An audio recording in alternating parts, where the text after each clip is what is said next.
One of the questions I get asked all the time as a student minister is how long does it actually take to become a minister in your denomination?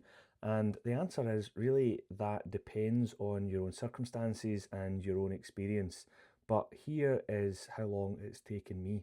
First off, you have the assessment phase and the discernment phase where you discern whether actually you are called to ministry or not. And that, depending on when you start the process, depending on where you come into the process, can take up to about a year. It took me about a year to complete that stage.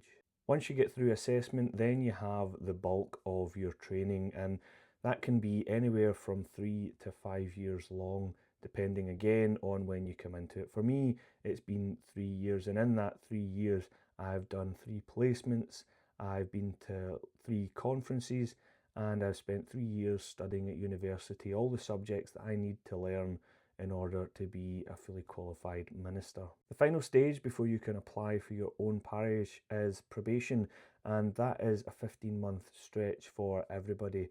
It's 15 months of being tied to one church, and in that time, you're effectively almost a minister in practice, but in reality, you're not ordained yet. You don't get ordained until you go to your first parish.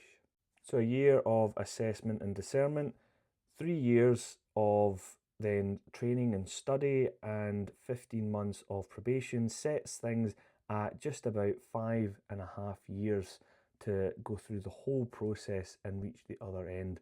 And right now, where I am in the process, I have about 15 months left, just slightly more than that, before I become a fully qualified minister, having passed all the tests and processes that are in there. But some people can take longer than that, and others can be shorter than that. It really just depends on your own personal circumstances. And I know that's not really the answer that people want to hear, but unfortunately, that is the way things go. But if you think 5.5 years is a long time, well, it's went by in the blink of an eye for me, and I'm nearly at the end of that process, and I feel like I only just started a couple of weeks ago.